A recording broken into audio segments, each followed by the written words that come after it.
All right. Welcome in, everyone. I hope we're all having a good Saturday so far. I've had a pretty nice week. It's been busy. It has been very, very busy um, for me this last week, which is why I haven't streamed as often. Uh, Give me 1 second. There we go. Okay. Just needed to make sure of something. All right. Well, welcome in. We got some interesting news coming out of stuff in the paleo scene this week. One thing that was really interesting is that there is a new pterosaur that was described that appears to have been the holotype specimen for it appears to have been throw up from another dinosaur. It appears to have been thrown up by a dinosaur. There were some that I think were saying that it was likely to be like a Spinosaurus that threw it up. I unfortunately don't remember the name they gave to it, but I remember that being really fascinating. That it really reminded me of the sauropod vomit paper that we got like a few years ago. There was this paper talking about how they had found like an impact site of like sauropod vomit. It was very strange. But yeah, hello. All right. To talk about Sinosauropteryx. Sinosauropteryx is in a very interesting place right now. So I'll briefly go over what the animal is as we understand it, and I'll go over some interesting ideas about it nowadays. So Sinosauropteryx is a compsognathid. It is a compsognathid from the early Cretaceous of what is now modern-day China. Now, the interesting thing about Sinosauropteryx is that the one specimen that we have of it... Oh. The specimen that we have of Sinosauropteryx, or at least one of the specimens that we have of Sinosauropteryx, is so well preserved that you can actually see the color on it, and it's like this orange and stripy color, and it has like this big bushy tail, and it's really cool. It's one of the best preserved... Hello, Pyroraptor. It is one of the best preserved dinosaurs that we have ever found, period. Now, some interesting ideas about it that I've heard in the past were that this was an idea brought up by Mark Witten in his blog, that Sinosauropteryx could potentially be a juvenile Eutyrannus, like a hatchling state for Eutyrannus. Morphologically, they're very similar. I guess like if you size up Sinosauropteryx's proportions, that is possible. And one of the smoking gun arguments for that is that we don't have adult compsognathids. There are no adult compsognathid specimens. None of them exist. We haven't found a single adult. They're all juveniles. So this has led to a further idea of all compsognathids being the hatchling state of much larger theropods. I'm very hesitant to believe that nowadays, especially after what just happened with Nanotyrannus. Like, if Nanotyrannus's validity is anything to go off of, I'm very hesitant to start calling all compsognathids invalid. So I'm going to hold my tongue on what I think about all of those. But yeah. What is the latest dinosaur discovered? Well, there was that pterosaur that was found in the Spinosaur vomit that we were talking about, but that's not a dinosaur. The latest dinosaur, I suppose, would be Nanotyrannus lithaeus. It is the new species out of that genus. And Nanotyrannus lithaeus is what is currently represented in the Dueling Dinosaurs specimen. I believe they've actually given that specimen the name Bloody Mary, which is really cool. But yeah, so that would be the latest one. Is Saurophagonax just Allosaurus? As of right now, yes. As of right now, Saurophagonax is considered synonymous with the genus of Allosaurus. The name Saurophagonax is probably going to end up going to a sauropod. If the sauropod material can be described, it will likely keep the name Sauro. And then there was a name that I was saying... Ergun Alec. What is this name? It's a hadrosaur. Extinct hadrosaur, duck-billed dinosaur that lived in what is now Alaska during the late Cretaceous period. Really? I have never heard of this animal. 70 to 66 million years ago. Interesting. Oh, wait, hold on. Is this a synonym for Edmontosaurus? Is it? Because I look it up. Yeah, it is. As of 2015, yeah, it's been synonymized with Edmontosaurus. So yeah, interesting. I think that was one that is in Prehistoric Kingdom as well. Also, if you want, you can clone my avatars. I turned on my cloning. But yeah. Hey, is Oshalaya and Nanotyrannus, and of course the European Utahraptor a good top 3? Oshalaya is fine. As of now, there's not a whole lot to say that it is or isn't valid.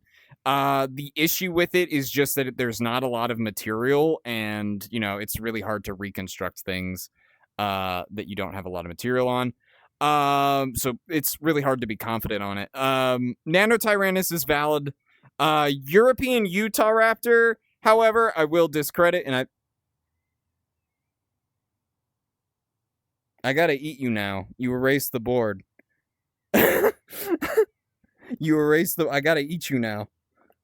Can you put it back? Well, there it goes. Yeah, please talk about Ichthyovenator. I'll do you one better.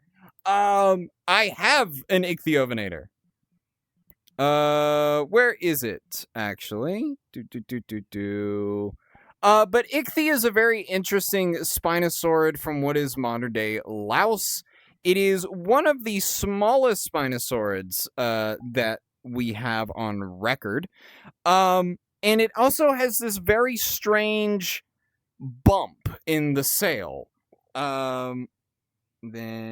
Which we're not entirely sure what it's for, unfortunately. It's kind of like the inverse of like Concavenator. But yeah, Ichthyovenator would have been, God, I want to say early Cretaceous, but I'm not confident in that. I feel like you can't see what you're writing. That does not say Dino Class. But yeah, so much like other Spinosaurids, it would have been primarily eating fish, stuff like that. Though we do know that we do know that some Spinosaurids were opportunistic terrestrial predators as well. Though the opportunistic terrestrial predators would have been things like the Baryonychine and stuff like that. But which I think Ichthy falls on the Spinosaurinae and not the Baryonychinae. So a little hard to say. What's the smallest dinosaur ever discovered? The smallest dinosaur ever discovered is currently still alive. It is the bumblebee hummingbird. It is literally the size of your fingernail. It is still alive today. You can go. I forget where exactly they're native to, but yeah, they're really, really small. In terms of like prehistoric dinosaurs, there's a bunch of different answers I can give you. Just like how there's no like concrete largest dinosaur ever, there's really not a smallest dinosaur ever unless we are talking about the hummingbird. That is because estimations change, fossils are mostly fragmentary, and it just gets really hard to tell. Okay. So the answer for smallest prehistoric dinosaurs can range wildly. You can say Microraptor, you can say Anchiornis. I guess you could say Sinosauropteryx. It's also really small. I would personally say Anchiornis, but I'm not confident in that. But I will say just hummingbirds. So yeah. With the Nanotyrannus, the first pack hunters of its family. It is in its own family at the moment. It's in a family called the Nanotyrannidae. So it's the first of anything in that family. But in terms of pack hunters, we don't really have reliable data to show that any dinosaur is a pack hunter at all. In fact, most data points towards a lot of dinosaurs not being pack hunters, and also the dinosaurs that you wouldn't expect to be pack hunters are probably there was a lot of very interesting studies that came out about tyrannosaur behavior when it comes to like pack behavior, mob mentality, stuff like that. So we don't know if Nanotyrannus is a pack hunter or not. So I can't give like a super confident answer on that. So, but yeah. Why is your tail out of the room? Well, where else am I supposed to put it? My desk is right here in the corner, and I can't put my, it's not like I can. What? Oh yeah, it looks nice. Very nice. Good job. Remember to make the eye sockets not a hole. They've got very weird eye socket shapes. But yeah. If Sinosauropteryx wasn't a child of Eutyrannus, do you think it would be partly a scavenger? Yes. Animals of that size in ecosystems with animals that are like much, much larger would primarily be scavenging off of larger corpses. Now, here's the thing though. I should probably backtrack and say that it wouldn't be primarily. A lot of these animals are predators of other smaller animals. They are going to be eating lizards, proto-mammals, other like juveniles of like larger dinosaurs and stuff like that. If compsognathids are a unique family, then they would 100% be like just kind of like the bottom feed. They're like the first consumers of like smaller animals like lizards and all that stuff. But yeah, they would probably scavenge off of corpses when given the chance as well. You sleep in the class? I wouldn't recommend it. Grizzly bear versus Utah raptor? I'm giving that to the grizzly bear. It's got a lot more raw force behind it. The Utah raptor probably has the greater weapons, but I think the grizzly bear has it has the weight and the mass. And my logic with a lot of this is like if like you're pitting one animal against the other, well, more than likely the animal that's heavier is going to win, and well, grizzlies are very dense. So yeah. What would Tarbosaurus hunt the most? So Tarbosaurus is the apex predator of the Nemegt formation and a close cousin of Tyrannosaurus Rex. And I was actually wearing Tarbosaurus when we started stream. Tarbosaurus would primarily be much like its North American cousin. It would primarily be hunting things like hadrosaurs and kylosaurs and sauropods. Now, the thing is that T-Rex in North America, at least for the most part, did not actually hunt sauropods. Oh, nice. Because, well, the only populations of T-Rex that would encounter sauropods would be the ones living down where modern-day Arizona and Texas are, which had Alamosaurus. But strangely enough, in the absence of a ceratopsid in the Nemegt formation, Tarbosaurus seems to have actually started specializing in hunting sauropods. That's actually really good. You have completely made up for erasing the other one. That looks really nice. Thank you so much. Tarbosaurus has a very interesting adaptation with its lower jaw where it can just lock it in place. Like, it can lock it in place and it just won't move. And some paleontologists believe that this is evidence towards a specialization in hunting sauropods, which would be very fascinating because we see a lot of other animals throughout the Mesozoic specializing in hunting sauropods. One of those families that is like really specialized with doing that is the Carcharodontosaurids. Carcharodontosaurids had a ton of things going for them. They had very flat teeth, very good for cutting, and all of that stuff. And this seems to be Tarbo doing a similar thing. Now, obviously, it's not the same adaptation as it still has the rounded teeth, but it can now grab on and just lock it in place, lock its jaw in place, and just hold. And to be fair, for the most part, ignoring the very elusive Mongolian Titanosaur, things like Nemegsaurus, the other sauropods in the area, weren't all that big. So they would be pretty convenient prey for Tarbo. But yeah. And there's Dot copying my intro, of course.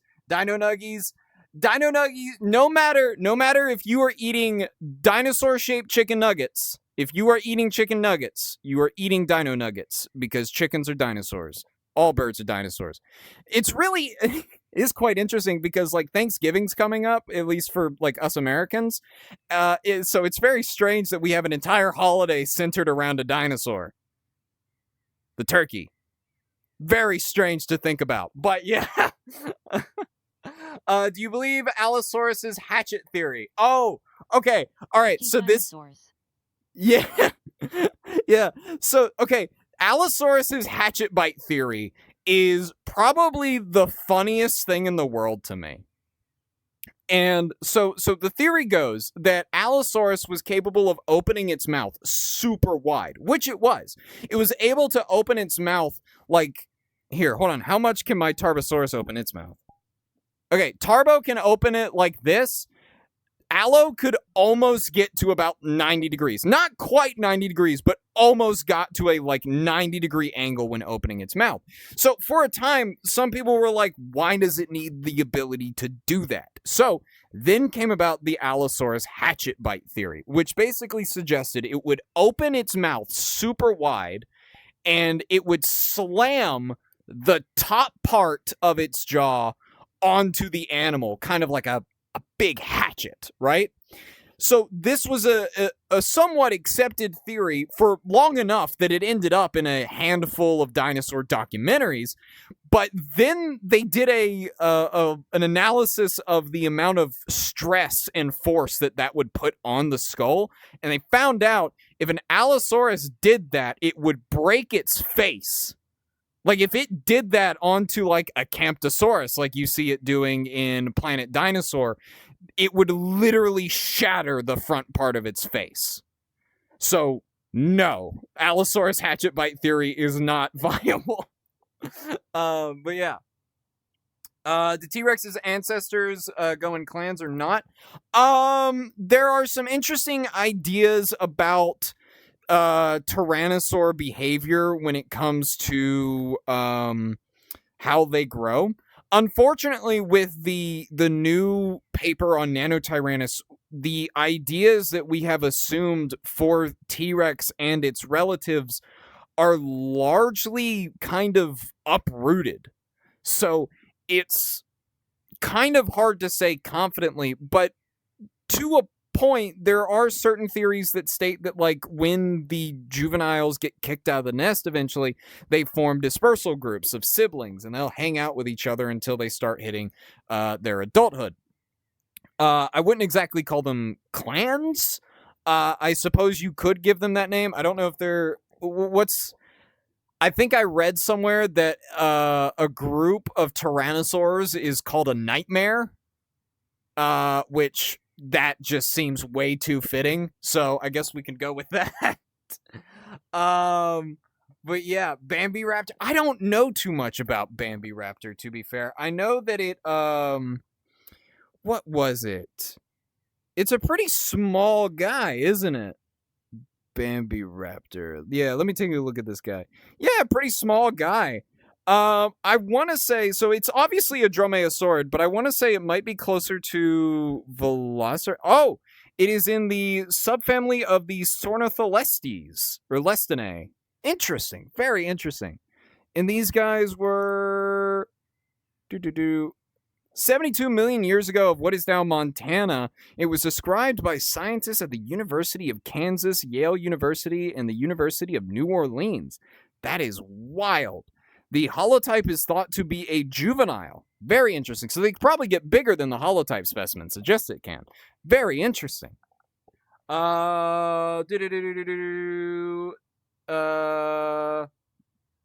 I'm human, is it okay to be in this class? Yeah, of course. I mean, like, don't tell anyone, but, like, I'm a human underneath here as well, so... Is Allosaurus peak? That is completely subjective, my friend. If you think it is, then it definitely is. I am personally a big fan of Nanooksaurus, the polar bear reptile from all the way up in Alaska during the, was it the beginning part of the Meschichtian, around 70 million years ago? Very cool. Love that dude.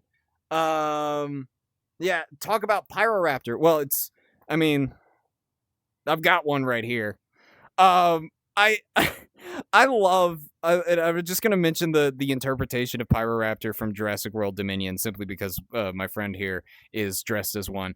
I find it so ridiculous that they made Pyroraptor, of all of the raptors, into the raptor that can swim. Yes, let's take the animal named the Olympus Fire Thief and make it swim. That makes a lot of sense. Now, Pyroraptor itself in the Mesozoic is honestly, and this is the unfortunate bit, it is a pretty run-of-the-mill cookie-cutter dromaeosaurid from the late Cretaceous.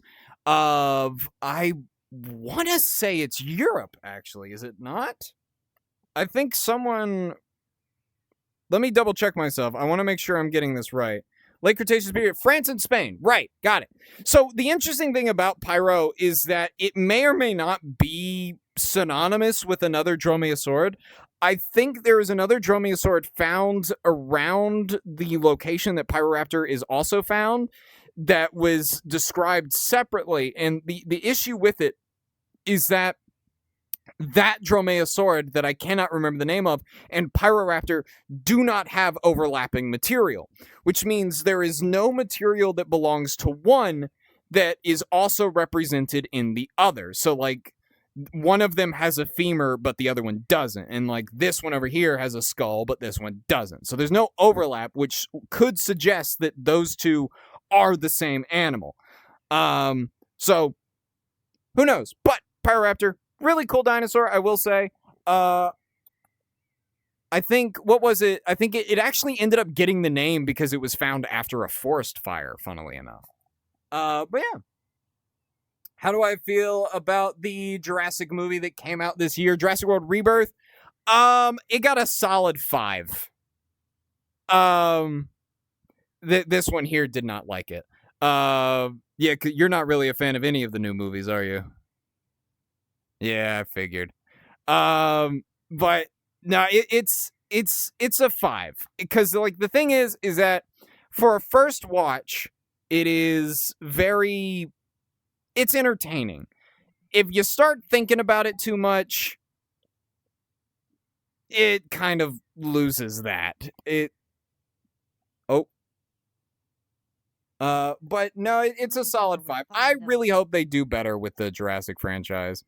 Sorry, was checking that. Coexist with Nanosaurus and Pachyrhinosaurus.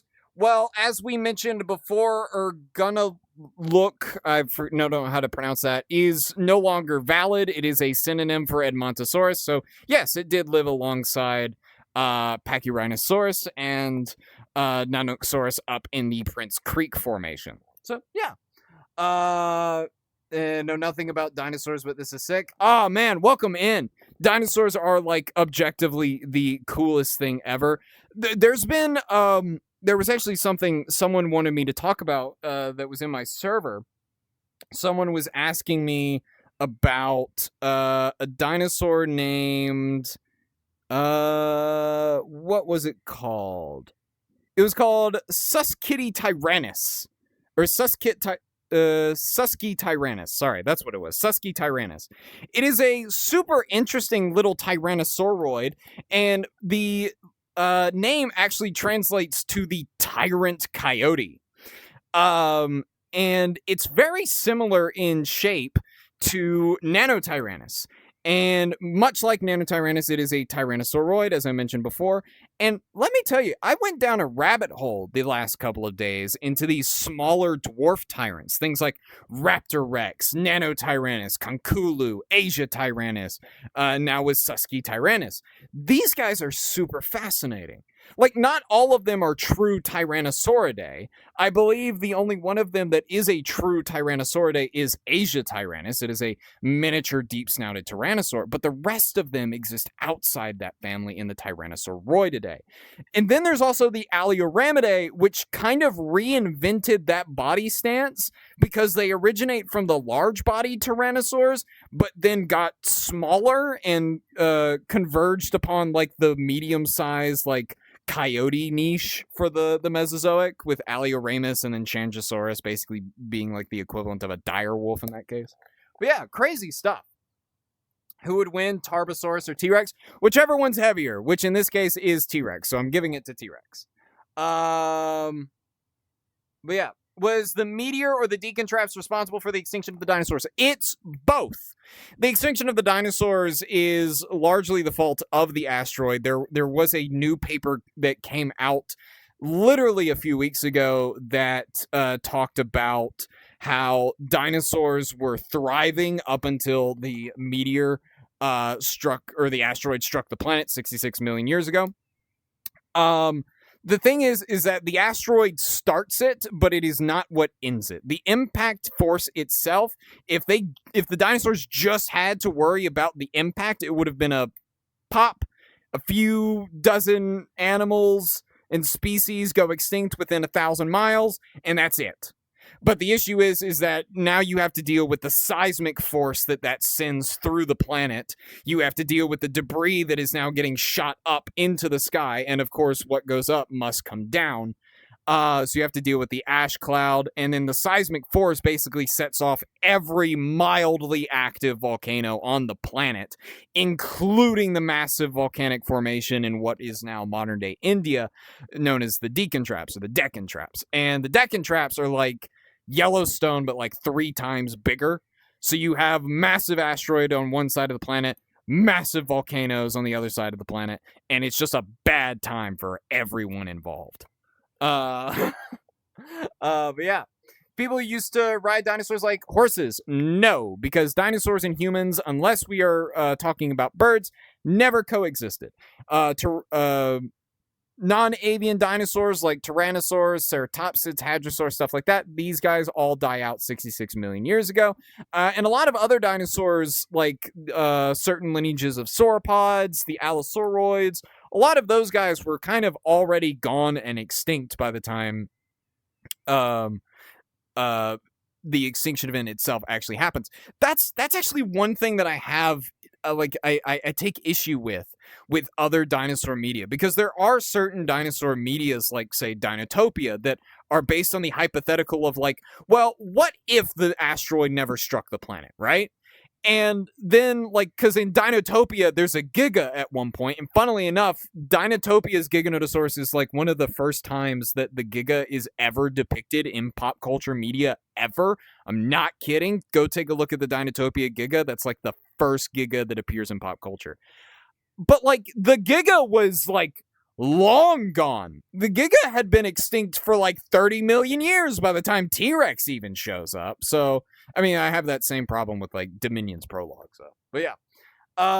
Which dinosaur has 501 teeth? There's actually a lot of dinosaurs that have like over hundreds of teeth, and in some cases thousands. Though I'll admit, dental batteries in the possession of ceratopsids and hadrosaurs do feel like cheating. So when it comes down to like most teeth for non-dental battery possessing dinosaurs, your number one answer is going to be sauropods. Mostly the Diplodocidae, things like Nigersaurus, Supersaurus, Diplodocus, stuff like that. Those guys have hundreds of teeth. What's really strange about their teeth as well is that they're very sharp. Like, these guys are eating leaves and plants and stuff like that. So like, you would expect them to have molar-like teeth, but they don't. The reason is that these animals are so big, they're putting entire tree branches into their mouth, and they just rake the tree branches, rake the leaves off of the tree branches as they pull back. It's crazy. Super cool though. But yeah, and then I don't know if I know this dinosaur. Hold on, I will check it.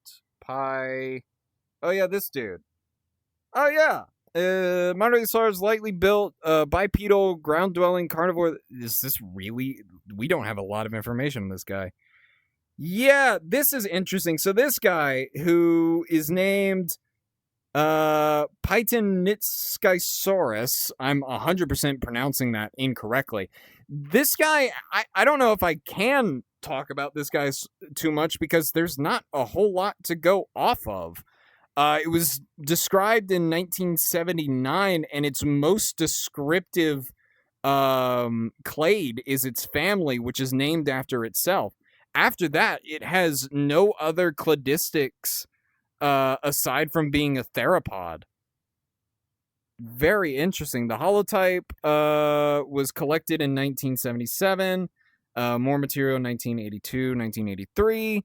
From the astroformation of the sediments that were deposited during the mid to late Jurassic period, approximately 179 to 177 million years ago. I would reckon that an animal like this, that is that unknown, probably from that time period, it's going to be a Metracanthosauridae of some kind. The Metries always have a way of being the strangest group of dinosaurs in the Jurassic. They're so odd because they pop up for like 30 million years and then vanish. They pop up as an offshoot of the Allosauroids and then they just disappear into Asia and then they're never seen again. But yeah, interesting little dinosaur. But yeah, were there ever filter feeding mosasaurs? It seems plausible, but I have no idea. So that's actually something that a lot of people have debated on with ichthyosaurs. Mosasaurs, by and large, are going to be macro-hypercarnivores, which basically means they're going to be hunting things that are their size, slightly smaller, slightly bigger, and they're going to be using their weapons like teeth and size and stuff like that. So for a filter-feeding mosasaur to exist, you would kind of have to get rid of most of the adaptations, like the teeth, in order to do that successfully. So, as far as I don't know if we have found a mosasaur without teeth. However, there was this debate about the ichthyosaurs and whether or not things like Himalayasaurus, Shonisaurus, Shastasaurus, and stuff like that, there was this debate on whether or not they were like filter feeders or were they macro predators. And as of right now, from what I remember, the debate has been settled on them being macro predators, which is absurd for their size. But then you remember, oh yeah, there's an entire, like, we have macro predators in the wild that are that big today. Like, look at the sperm whale. Also, ridiculous that the sperm whale is like the only reason we know colossal squids exist. These guys disappear underneath the Arctic ice sheets, come back up with scars from giant squids, and we've never seen them. Well, aside from the one juvenile we got a video of like a few months ago. But absolutely wild. Did anything eat plankton as a filter feeder? Did anything have baleen? Do we have any baleen fossils? There is, strangely enough, I don't know if I could tell you exactly what it was eating, but strangely enough, there are a handful of pterosaurs who seem to have baleen-like teeth. Now, I don't know if they are baleen themselves, but they're very similar. The recent pterosaur that was described from that Spinosaurus vomit, that one seemed to have those kinds of teeth, and it's very strange. Now, why did they have them? Well, they were probably eating krill, plankton, shrimp, stuff like that. So they were probably eating stuff like that. Maybe not so much like, larger fish like other pterosaurs. So those guys are your best bet. I can't think of any dinosaur that would possess it. There are some pterosaurs. As of marine reptiles, we have no fossil record evidence to say that any one of them had baleen-like structures. I could be wrong about that. I probably have missed something incredible, but as of what I know, I don't think there is. But yeah, what's your opinion on megaraptors? Horrifying. I think they are, like, objectively one of the scariest groups of dinosaurs ever. They're also very mysterious because we're not sure where they come from. We know that the earliest megaraptors show up around the late Jurassic, and they remain as a constant, albeit maybe not ever present members of their ecosystems, but they remain constant throughout the rest of the Mesozoic. As far as we know, there were megaraptors on this planet when the Chicxulub asteroid made impact in the Yucatan. So they are one of the longest lasting dynasties of theropods that we know of. So they were highly successful, but we don't know what they come from. Some people think they're allosauroids. Some people think they're an offshoot of the Carcharodontosaurs. Some people think they're Coelurosaurs. Some people think they're Tyrannosauroids. It is anyone's guess at this point what they are because they are so alien compared to other large theropods. So yeah. Talk about the disrespect they did with Dunkleosteus. They didn't disrespect Dunkleosteus. It's the scientific method. And to be fair, okay, I'll tell you this. You want to talk about someone disrespecting Dunkleosteus? Talk about the people who gave its original length, right? Those people disrespected it. You know why? Because either they were ignorant to it or they completely ignored the fact that there is a correlation between the length of a fish's body and certain proportions of its skull. The original estimations for Dunkleosteus's length were completely out of like they were just nuts. And the issue is that they were reconstructing it based off of like what a shark's proportions would be. Dunkleosteus was not a shark. It was not a cartilaginous fish. At least I don't think it was. So either way, that kind of measurement doesn't work out for it. But yeah, is it true that Simosuchus used the same defenses as the common wombat? Maybe. Hard to say.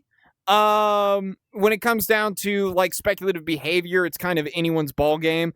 Behavior is something that isn't fossilized very often, but when it is, it's through something called trace fossils. These are things like footsteps, bite marks, scratch marks, injuries on the animal. So a tyrannosaur having like bite marks all across its face from another tyrannosaur shows infighting between the species. And obviously you can find trace fossils and stuff like that in like the things that were being hunted. Like there is an Edmontosaurus specimen that is missing part of its neural spine because it was bitten off by a T-Rex. So stuff like that. So as far as that kind of behavior of Simosuchus being kind of like a wombat, hard to say. Probably not. Anyone's guess. But yeah. What were the growth on Ceratosaurus's heads for? Likely display. That's kind of the default answer, though. You know, for like when people ask, is like, oh, what were like a lot of the feathers for, or what were the horns on this animal for, or this, that, or the other. It's the default answer is display. And for Ceratosaurus, that probably reigns true because head ornamentation is something you see in a lot of other theropods. It just seems that Ceratosaurus kind of leaned into the head ornamentation a bit more, which does kind of make sense at the end of the day because it's kind of Ceratosaurus is known for having bony osteoderms all along its body and like running down its back and stuff like that. So yeah, so mostly for display. I think they change morphologically depending on what exact species you are looking at. But yeah. I mean, Prehistoric Planet showed how Simosuchus saved themselves from Majungasaurus. Yes, but that is based on speculation and cannot be proven. A lot of paleo documentaries, when they show behavior, is based purely off of speculation. Very rarely are you going to have behaviors that are ingrained into the fossil record. Behaviors ingrained into the fossil record are stuff like tyrannosaurs fighting each other. We know Pachyrhinosaurus moved in herds up to like thousands of members because we've found mass burial sites for Pachyrhinosaurs, and stuff like that. Other than that, though, not a lot. Like we can't even prove pack hunting. Like, we can't prove that dinosaurs hunted in packs. So, yeah.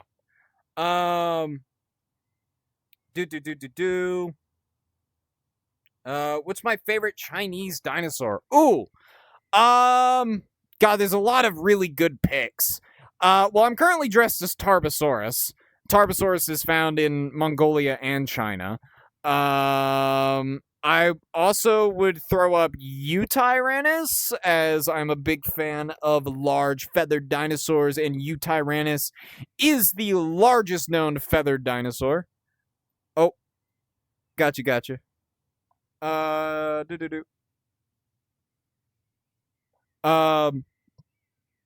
yeah, I'll say Eutyrannus. What were the strongest dinosaurs bite force known so far? I'm thinking it's T-Rex. It is T-Rex. Tyrannosaurus Rex has the strongest bite force of not only any dinosaur, but it possesses the strongest bite force of any terrestrial animal ever known. I think it's beaten out by Megalodon for strongest bite force of any animal ever known, but in the realm of terrestrial animals, T-Rex has the strongest bite force ever. In fact, its bite force is so strong that it could realistically crush a car with the lower end of its bite force, which is insane. But yeah. Was T-Rex actually afraid of Ankylosaurus? I've heard Ankylo was a threat due to the armor. Okay, so here's the thing. An adult... Okay, all right, hold on. So I'm gonna back up a bit from that question specifically and answer a bit more of a broader one, but you'll still get an answer out of it. T-Rex is an absolutely absurd animal. It is an animal that has the strongest bite force of any terrestrial animal ever known. Its eyesight was likely better than that of modern hawks by a factor of like double. And in addition to that, it is huge. However, when I say things like that, people have a tendency to think it's like, oh yeah, it's super, super strong and it like nothing can touch it. Here's the thing. That's not how evolution works. T-Rex is as insane as it needs to be in order to cohabitate with all of the other animals it lived with. The reason T-Rex has the strongest bite force of any animal to ever exist is because it's out here living with a hadrosaur that's double the weight of the largest elephants. It's out here living with the largest ceratopsian that ever lived that has horns on its face that are longer than some people are tall. And it's out here living with a giant armored tank on legs with a sledgehammer on its tail. Point is, T-Rex is the way that it is because of it living with these animals, right? Realistically, a smart T-Rex is not going to go after an Ankylosaurus, especially not an adult Ankylosaurus. However, it could. There was a phrase that Dino Guy said one time, and I've been repeating it ever since because it was a really good quote. It was, Ankylosaurus has an armor made of bone. T-Rex has a bone-crushing bite. An Ankylosaurus is, especially a full-grown one, is not going to be a T-Rex's first choice in meals, but it will take one on if it has to. So, yeah. Any facts about Eutyrannus? Eutyrannus is super cool, in my opinion. It is the largest known feathered animal, period, because while featheration or like plumage is speculated in larger animals, Eutyrannus is the one that we have actual fossil evidence of. Now, Eutyrannus is known from 3 specimens, an adult, a adolescent, and a juvenile. and they are remarkably well preserved. They are super cool. The environment UD lived in was frequent to irregular volcanic eruptions, seasonal snowfall, and stuff like that. It lived alongside, I want to say, like a handful of medium-sized sauropods, but like when I say medium-sized sauropods, these guys are like still the size of elephants, but like for a sauropod. But yeah. Why do we often see Nanooksaurus and Eutyrannus with white feathers? Is it just a trend? Well, funnily enough, it's two it's two different reasons, but also the same reason. The reason you see Nanooksaurus depicted with white featheration is because it's the polar bear reptile, and polar bears are white. So, yeah, I mean, polar bears aren't technically white. They're just lacking pigment, so they have a very pale appearance. Excuse me. But the other reason for Yudi and Nanook are being depicted with white feathers is like they're always depicted as like in the snow. So, the snow's white, they blend in more. But realistically, the Prince Creek Formation would not have retained like snowfall for longer than like 2 or 3 months. And it's kind of hard to say what snowfall would look like for Eutyrannus. So any coloration is plausible for them. Or any coloration is plausible for Eutyrannus, though I will say that colors like blacks, grays, browns, and stuff like that would be far more likely for Nanooksaurus, given that it wouldn't have retained a lot of snowfall up in Alaska at the time, despite being closer to the North Pole at the time. But yeah. Any dinosaurs during the Ice Age? Yeah, plenty. Did you know that there's actually more dinosaurs in the Cenozoic than there are mammals? It's because of birds. It's all of them. It's the birds. You have like giants like Argentavis, Pelagornis, and of course you've got things like Kelican, Titanus, Brontoornis, and stuff like that, like the terror birds and whatnot, the elephant birds, the moas, and of course like things like the Haast eagle and all modern birds as well. So yeah, got plenty of those. What's my favorite dinosaur? Nanooksaurus. I love Nanooksaurus. Prince Creek Tyrannosaur. Love that dude. Super cool. Made his debut appearance in 2013's Walking with Dinosaur movie. Even though they called him the wrong name, that was Nanooksaurus. But yeah. All herbivores versus all carnivores. Who wins? Herbivores. It's not even close. You could pit all of the carnivorous dinosaurs against every single sauropod, and the sauropods would win. Sauropods are like insane. Literally insane. They are whales on legs, and they weigh upwards of like 60 to 80 tons, which is like that is like well over triple what a T-Rex is. Probably well over 4 times what a T-Rex is. But yeah. Name 2 dinosaurs for a hybrid. I am a firm believer in that hybrids should be amplifying traits that are already featured in an animal. So I'm going to hybridize a T-Rex with a Tarbosaurus, effectively making it, giving a T-Rex better eyesight and the ability to lock its jaw in place. So I imagine that would be very beneficial for it. So yeah. My kids started crying seeing the class, and was this a dinosaur? But yeah, what was Ankylosaurus's biggest enemy? T-Rex and Nanotyrannus, from the looks of it. During its infancy, Ankylosaurus likely would have been hunted by things like Nanotyrannus, the Troodontids, and the Dromaeosaurids of the Hell Creek Formation. Once it gets to adulthood, there's not really a whole lot shy of a desperate Tyrannosaur that will really test an Ankylosaurus, like a full-grown adult Ankylosaurus. I will say, though, if we're going based off of, like, modern animal behavior, the biggest threat to an Ankylosaurus might very well be the other large herbivores in the Hell Creek Formation. I could see an irate bull Triceratops taking a go at an Ankylosaurus simply because it's just really angry. Uh, so yeah. What's your favorite sauropod? My favorite sauropod is, oh man, it changes I like Dreadnoughtus for its name, but I also like Amargasaurus and Bahatosaurus for how unique those guys are. Shunosaurus is also a good one. They have club tails, so very fascinating. But yeah, do you believe if that a T-Rex can mate with other dinosaurs? It would have to be like a close relative. If you wanted to like hybridize a T-Rex naturally with anything, it would have to be something close to like itself. It would have to be like a Tarbosaurus or a Zhucheng Tyrannus or something like that, you know? Yeah. Could Quetzalcoatlus take on a T-Rex?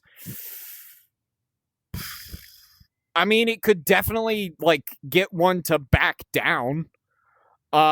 Because like there is a lot of risk involved. Because like predators don't want to take risks, right? So, which is I say that, but like Allosaurus is like an absolute menace. Allosaurus has been found with a ton of injuries. There's even an Allosaurus that seemingly got stuck by like a Stegosaurus, like a Stegosaurus's like spikes, like in its hip area, I'll say. But for the most part, predators will try to mitigate risks as much as they can.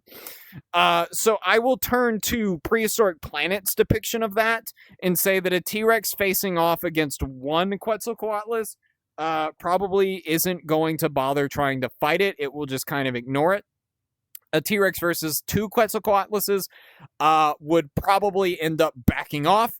There is a lot of risk there, and like with its 6 foot long beak, it could very easily poke the T-Rex's eye out. And I don't know if you know this, but for animals that have binocular vision, losing one of your eyes is pretty detrimental.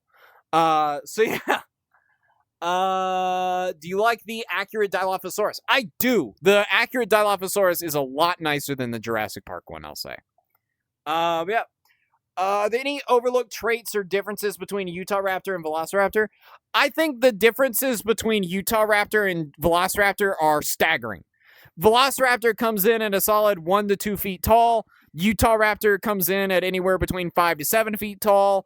Utahraptor has a much more evened out skull. The proportions stay pretty much the same up until you get to the tip of the snout. The lower jaw kind of curves down. Velociraptor, on the other hand, has this little dip where the snout starts. Where is my Velociraptor, actually? I'll show you what that dip is. But for the most part, I don't think there's a whole lot of differences that are overlooked with those because of how glaring the differences between those two animals actually are. Here's my Velociraptor. I'll show you what I mean. So the actual Velociraptor, I forget how big I made this, and okay, cool. I'm accurate size. Hello! So this is accurate sized Velociraptor, and I will very quickly, I'll bring you guys down here with me. Doop. So you can see here that there's this dip in the snout right there, and it goes to a very thin snout right there. So yeah, very cool. And then I think I've accidentally tilted my camera a bit too much. There we go. Oh. There we go. Awesome. I'm gonna get a little bigger because right now I'm just kind of, yeah, there we go. There we go. We get like Jurassic Park Velociraptor sized. But yeah. Is there a more accurate, is it more accurate that Hatzegopteryx has a crest, or is it hard to say? Is it just bulk? Hatzegopteryx doesn't have great fossil material. I'll be honest with you. I think there is some skull material, and I think a crest on Hatzegopteryx is the more likely outcome. They do have pretty bulky heads as far as Asdarchids go. A lot bigger than Quetzals and a lot bigger than Ambigenias as well. I don't know if I'm pronouncing that name correctly. So I think the crest is the most likely outcome. I don't know how much skull material from Hatzegopteryx we have, if any.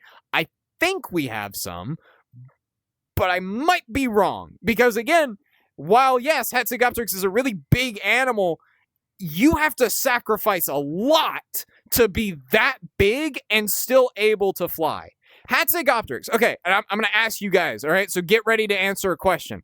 Hatzegopteryx is about as tall as a giraffe is when standing on the ground and is fully capable of flying. How much do you think Hatzegopteryx weighs? How much does an animal of that size weigh? Oh, and TikTok thinks I am AFK. I'm going to check that.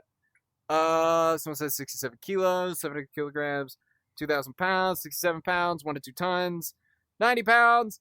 It is around 500 pounds. A lot of you guys actually got a lot closer than people normally get. So, which probably means you're some returning folks, or you're really good at figuring that out. Because here's the thing. It weighs less than a modern polar bear. And it's huge. A lot of their internal anatomy was very thin. Hollow bones, thin bones to begin with, and all of that. All of that does not fossilize well. Like, at all. Oh. Okay. I had a weird glitch with my headset there. But not all of that likes to fossilize very well. And we have the same issue with other pterosaurs as well, which is why, by and large, we have less pterosaurs described than we do for dinosaurs. But even still, miracles happen every once in a while. Material is fossilized, and we get a nice little glimpse into the past. So, yeah. How did you get into dinosaurs? Was that? Okay. I do not remember a time where I was not into dinosaurs. I was born with this, and it will probably stick with me for the rest of my life. That is my wholeheartedly, honest answer to that. I do not remember. I picked this obsession before I could retain memories, and I am still here. It's probably the autism, though. What's your opinion on Ankylosaurus? Ankylosaurus is awesome. I think it's a really fascinating animal. Really, really like the different interpretations that you see online of it, because with the osteoderms that could have been layered in keratin, there's a whole host of different types of shapes that these osteoderms could have taken in life. So yeah. But yeah. How do we feel about Compsognathus? Very interesting animal. There's been some interesting ideas coming out about the Compsognathidea itself. Did you know, and this is for people who weren't around when we were talking about it before, but did you know that there are no adult Compsognathids? We have no adult specimens of any Compsognathid at all. The entire family is made up of juvenile specimens. Is that not, suspicious to anyone? Has anyone, not thought, hey, maybe these are something else? I don't know. I'm hesitant to take a very strong stance on that because, mostly because of what's just happened with Nanotyrannus. So at this point, they might as well be their own thing. Never mind. But yeah. What would be a dinosaur any carnivore wouldn't want to deal with unless absolutely necessary? Any Titanosaur. Any Titanosaur. Okay, let me actually rephrase. Any sauropod exceeding 20 tons. And even before, even in the 10-ton range, you're still not going to want to fight that. I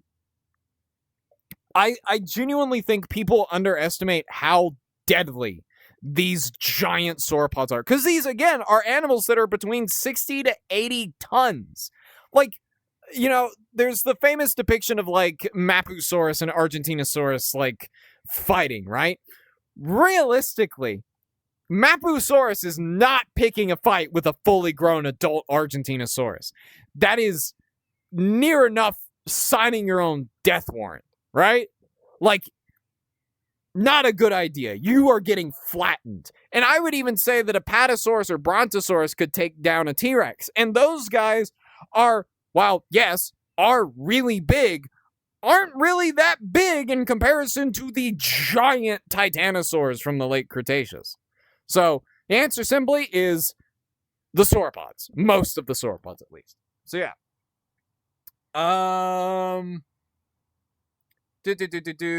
Acrocanthosaurus is cool too. I agree. Acrocanthosaurus is also really cool. The last of the giant allosauroids in North America. Truly, truly tragic to see the allosauroids leave North America in the late Cretaceous. They really got bullied by the tyrannosauroids moving in from Asia. I did see someone ask about Eulatitan. Eulatitan I'm very hesitant to talk about, mostly because I'm pretty sure it was described by Greg Paul, and it might have been Greg Paul. It might have been. I think it was. But if you don't know who Greg Paul or Gregory Paul is, they are a paleontologist that for the last few decades have been attempting to fragment Tyrannosaurus rex into 3 species of T. rex, T. regina, and T. imperator. They had a paper that came out like this last summer that was trying or attempting to revalidate Regina and Imperator. I say revalidate, but like most of the paleontology community is kind of under consensus that, hey, the Regina and Imperator, like, we're pretty sure Greg Paul is just hallucinating these. And Eulatitan also was described from material that was previously labeled as Alamosaurus, so I'm very, very hesitant to talk about it. So yeah. Lakota, why doesn't Finland have any animal fossils over the age of 5 to 19 million years ago? Probably because before 19 million years ago might not have existed. Or, sorry, I took a sip of water. Or alternatively, all of the sediment layers that had everything older than that were basically destroyed. Which does happen. That's the unfortunate bit. There were, like, if we were around 30 million years after the dinosaurs went extinct, there would probably be tons more fossil formations that we could look into and a lot more better material. But unfortunately, with how the continents work and, you know, always shifting and how geology is, you lose a lot of these sediment layers eventually, right? Now, thankfully, there all are, you know, fossil formations from like way back, like into the Cambrian. So we do have at least a good idea of, like, you know, history of Earth and all that stuff. But unfortunately, you do have places like that. So Finland was likely either A, underwater before 19 million years ago or 20 million years ago, or we have just lost all of the sediment layers that had that kind of stuff in it, and that is just really unfortunate. So yeah. Catching up with chat. How much fossil material do we have of Megalosaurus? Not much, all things considered. I'll be honest with you. For being the first dinosaur ever named, it doesn't have a whole lot of material on it. Megalosaurus is often reconstructed using other megalosaurids, most notably Torvosaurus. Now, Torvosaurus is very unique in its appearance, and actually, do I have a Torvo? Excuse me. Yes, I do. I've got the hiccups. Here's my Torvo. Yeah, what's up? So yeah, most of the time when you see Megalosaurus reconstructed, it is mostly reconstructed using phylogenetic bracketing, which is basically filling in the gaps of what we have in one dinosaur with the pieces that we have of a close relative of it. That's kind of how we reconstructed Spinosaurus up until the 2014 paper about the hind limbs, and then the further paper in 2020 about the tail and stuff like that. So it's not perfect, obviously, but, you know. Yeah.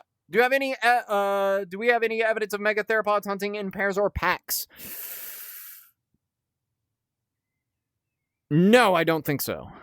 I don't believe there's a whole lot of evidence for it. We do know that, more than likely, larger Carcharodontosaurids, were very active, while raising the young ones, their children and stuff like that. So there is the possibility of, like, family units hunting. As for, like, mating pairs and packs of like unrelated animals, it's hard to say. Probably not. But either way, we don't know. So, yeah.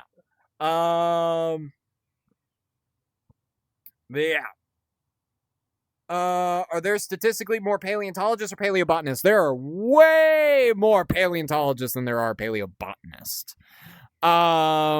In fact, I was actually talking with a friend of mine who, so I went on a trip to Hell Creek like ages ago, and I keep in contact with some of the guys that I was on the trip with occasionally. And one of them, he was like super into like dinosaurs and stuff like that when I knew him on the trip. But I was talking with him recently, and he was like, dude, there are like so many species of plants and fungi in Hell Creek that are not described. Like there's like hundreds of different plants out here that have not been given like taxonomic status. So yeah, no, paleobotanists are like few and far between. You're going to find a lot more paleontologists than you will paleobotanists, but it's a really interesting field no matter what. Why did Psittacosaurus have quills? Likely for display. If I'm being honest with you, it was probably not very useful as a weapon.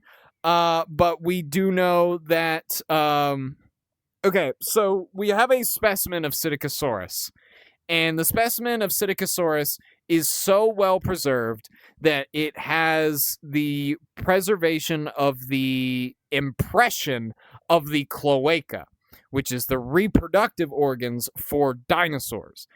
And not only is the impression of it there, but we can see what color it is.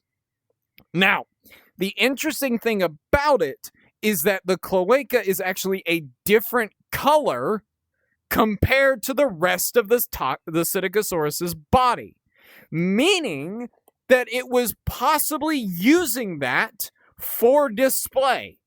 So the quills were probably part of that display. So yeah. Yeah, what do you think of Titanoboa? Titanoboa is fascinating, really cool. I've heard a lot of interesting theories on like if it was like venomous or if it was a constrictor. I'm not like huge into like snakes and stuff like that, so I wouldn't be able to tell you confidently. But I do know that a recent paper has found that there was a bigger snake in India at the same time, and also it was primarily aquatic, eating fish and stuff like that. Talk about Plateosaurus. Plateosaurus is really interesting because it's kind of the beginning of, while not being like the direct ancestor of later sauropods, it is kind of what sets up the sauropod body structure. And I'll show you what I mean by that. If you have never seen sauropodomorphs, then get ready to look at something weird. So the big long-necked sauropods all come from animals that look like this. This is Plateosaurus. It is a bipedal sauropodomorph, previously known as a prosauropod. And these guys are just strange. Now, the sauropods and the theropods are actually surprisingly closely related. They exist within the group of Saurischia. Now, that kind of leads to a lot of confusion in the fossil record itself as well, because sometimes you can't really tell what is an early theropod and what's a sauropodomorph. Plateosaurus, we know, is a sauropodomorph. If you watch the original Walking with Dinosaurs, you're probably familiar with Plateosaurus. It does make an appearance at like the end of the Triassic episode, I think. Unfortunately, that episode they used the quadrupedal body stance. We do know that sauropodomorphs like Plateosaurus would have had a bipedal posture instead of a quadrupedal posture. They would later on develop the quadrupedal posture, but it would not come from Plateosaurus. But yeah, these guys are just absolutely strange. They were living out in the Triassic and the Jurassic, and very strange footnote in the dinosaur evolutionary tree. I think we'll get a few more questions. Thoughts on Tapahara? Very cool animal.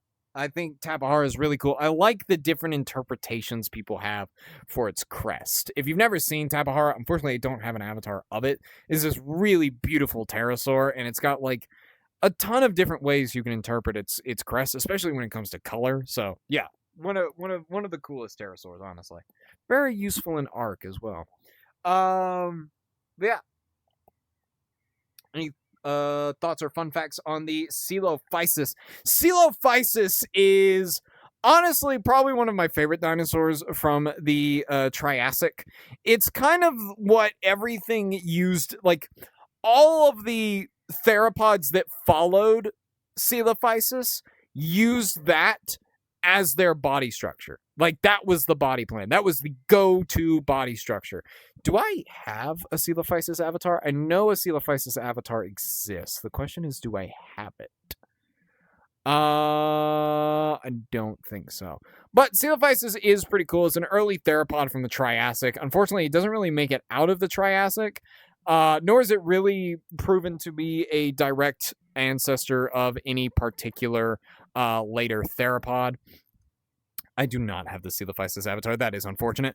But yeah, still really cool. It's kind of like the beginning of the iconic theropod. So I think in that regard, it deserves some respect. Nanooksaurus behavior facts, please. That's the unfortunate bit. I wish I could tell you. Nanooksaurus is my favorite dinosaur of all time, but I can't tell you how it behaved because we don't know. The unfortunate bit is Nanooksaurus is known from very, very, very limited material. It's known from a single jaw specimen, as well as maybe partially fragmentary pieces of its ribs and other pieces from the back of its skull, but it's mostly a lower mandible that we have. And not to mention, the individual that it comes from is likely a juvenile. So we don't even know how big Nanooksaurus can get. Let alone certain behaviors. I think you could look at things like other tyrannosaurs and infer behavior from them, but even still, like, wolves and foxes are in the same family, but they act very differently, right? So in the same way, behavior from T-Rex can't be used to explain behavior from Nanooksaurus, because they're two very different animals and probably lived very differently in their ecosystems. So yeah. Talk about the tickle chicken. Murder turkey. Yes. So Therizinosaurus. Therizinosaurus is a very interesting theropod from the late Cretaceous of what is modern day China and Mongolia. It lived in the same formation, the Namek formation, with Tarbosaurus, Dinosaurus, Nemectosaurus, Velociraptor, as well as a handful of other animals like Barsboldia and the like. Therizinosaurus has the largest claws of any animal that has ever existed that we know of so far, and the claws are huge. And I say that as someone who owns one of their claws. I love my Theraclaw. It is a solid 2.5 feet long, measuring with the curve, and it is super cool. Now, the unfortunate bit is that the claws weren't great weapons. There was like analyzation. There was like I think they 3D rendered the internal structure of the claws, and they put that claw, Thery's claw, as well as the claws of other dinosaurs like T-Rex, Dromaeosaurid of some kind, Allosaurus, and stuff like that. They put those into a machine that basically analyzed how they did under stress, and they found that when used in a slashing or puncturing motion, Therizinosaurus's claws would have shattered. More than likely, the claws were used for display, but they could have also been used for utility as well. They are shaped like scythes, as the name Therizinosaurus, the scythe lizard, suggests. So they could probably reach up onto tree branches and pull those branches down and eat them, likely being a lot easier for them. So, yeah, very interesting. Were there any dinos/reptiles that could have been quadrupedal and bipedal at the same time? Yes, hadrosaurs. Hadrosaurs, by and large, are seen as obligate quadrupeds, but when they needed to, would likely run on their hind limbs. And like if you, and here I'll show you how that would look exactly. I just need to find. Where is my Edmontosaurus? I had the same problem the other day. Crap. Okay, you know what? I'll just use this guy. We'll use Iguanodon. Iguanodon's not a hadrosaur, but it gets the point across. All right, so check this out. So Iguanodon would mostly be on all fours like this for most of its existence. However, if it needed to if it needed to defend itself, it could rear up onto its hind limbs like this and use its thumb spikes. Or if it needed to run, it could propel itself forward on its back two legs. Now, Iguanodon itself probably would have run on all fours. The bipedal running thing is more for like the later hadrosaurs, like at Montosaurus and stuff like that. So, yeah. Very interesting, though. Did you know that the information of the dinosaurs is based on the bones, like how they oh wait, what? I did how they slept based on I'm not exactly sure what the question is there, but if you're like saying like how we got that information from just the bones, a lot of our research into dinosaurs is a lot more than just fossils, and you would be very surprised how far you can get with just the bones. For example, like you can look at certain behaviors. We were talking about facial biting before. Like you can see like the scars of like facial biting in tyrannosaurs, and stuff like that. So that's like a behavior that you're looking at. Sometimes you'll get skin impressions as well. You can actually, some skin impressions are so well preserved that you can tell the color. And depending on the material that the fossil is preserved in, you can actually just see the color, like in the Sinosauropteryx specimen, for example. It's absolutely crazy stuff. Any interesting facts about Shant? Shant coexisted alongside Zhuchang tyrannus in the late Cretaceous of what is now Eastern Asia. Shant, or Shantungosaurus, is the largest non-sauropod dinosaur to ever exist. It is shockingly big. Like, and Montosaurus annectens is already huge, but Shantungosaurus is massive.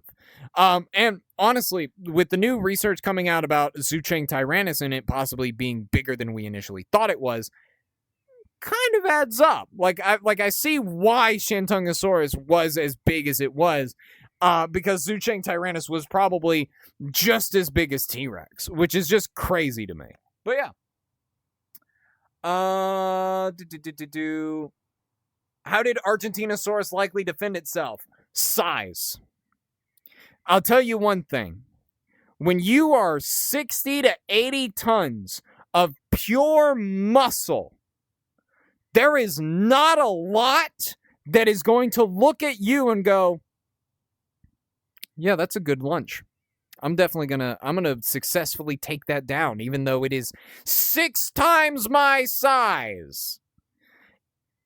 Size will get you so far in nature. If you are like 6 times the size of the largest carnivore in your ecosystem, you are gonna get far. But the issue with that is that it typically means you are going to adopt a parenting style like sea turtles. You are going to just lay a ton of eggs in one location and ditch it. And for the most part, even those sauropods could have laid thousands of eggs in one location. For the most part, only a handful of the sauropods that are in that location that hatch are going to make it to adulthood.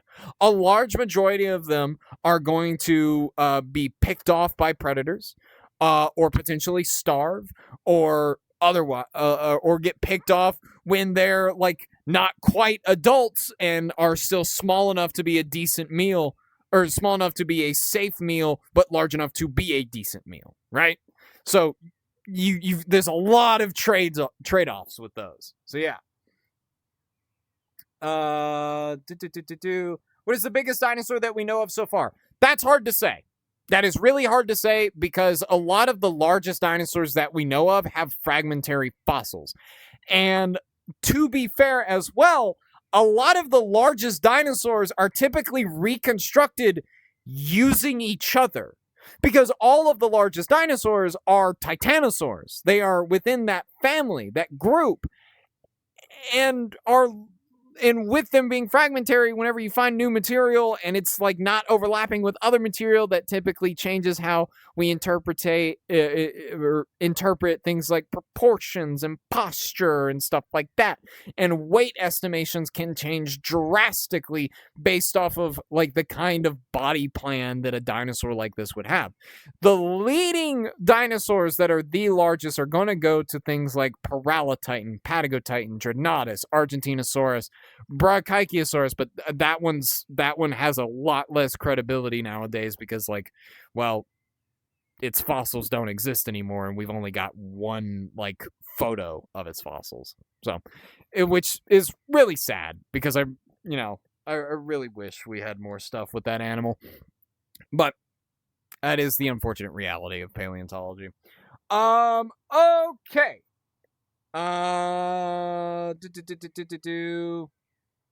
I think we'll take one more question. Talk about Ignurognathus. So Ignurognathus isn't actually a dinosaur. It is a pterosaur. I like to call them frog pterosaurs because they kind of look like if you gave a frog the ability to fly and put some feathers on it. Very strange looking dudes. I will say,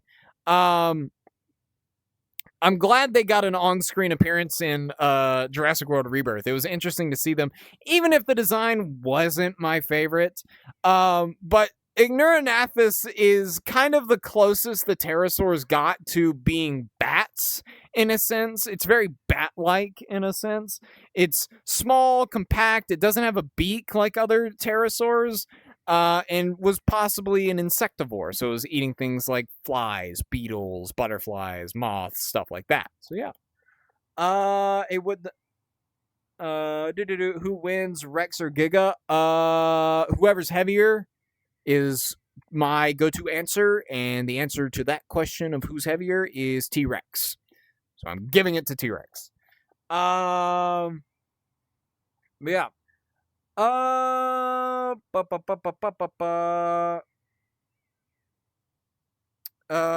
are some fun facts about Lystrosaurus? Lystrosaurus is what I would call, I think someone called Lystrosaurus the last of an eon and the first of a future dynasty. Because Lystrosaurus surviving surviving the Permian extinction is kind of what allowed mammals to later on take like Earth as like the dominant group of animals after the KT extinction event. Lystrosaurus might not be the direct ancestor of all modern mammals, but it surviving the Great Dying definitely led to that. Because Lystrosaurus was one of only a small amount of animals that actually survived the Great Dying. And unfortunately, Lystrosaurus got really small after the Great Dying. The Lystrosaurus from the Permian is actually comparable in size to like a deer in a way. Not in mass, just like in like height and maybe length in some ways. But Lystrosaurus after the Great Dying is like the size of a small dog. So it is really unfortunate. Also, hey, fun fact, Lystrosaurus proved that the continents have been moving because we found fossils of Lystrosaurus in Africa, India, and Antarctica. And yeah, so Lystrosaurus was one of the fossils that helped prove continental drift. So if we didn't find Lystrosaurus, we probably would not have a super great understanding of plate tectonics. Then again, there were like other fossils used to like give credibility to plate tectonics and stuff like that. But you know, that's beside the point. Okay, so Smitty sure is passionate about dinosaurs. Okay, everyone I keep seeing people saying that I sound like Smitty. I know who Smitty is. I watch their content. I don't hear it. I really don't hear it. Anyway. Okay. So we are going to end stream here today. Because we're hitting the hour and a half mark of stream, and this is typically how long I like to keep our classes. I will say, if you have asked a question and I have missed it, for one, I apologize. I'm only human. I know I look like a dinosaur. Don't worry about it. If you would still like your question answered by me, you can go to the comment section of one of my videos, ask me there. I'll get to you as soon as I can. And we also have a community Discord. There's an entire channel dedicated to asking me questions, Lakota questions. You can join via the link in my bio and ask me a question there. And once again, I'll get to you as soon as I can after stream. And let me double check something. Ooh, we're a good like 400 followers away from 100,000 followers. Okay, so I'll go ahead and make this announcement again. Or 400,000? 100,000 followers. God, crap. I don't even know what I'm saying anymore.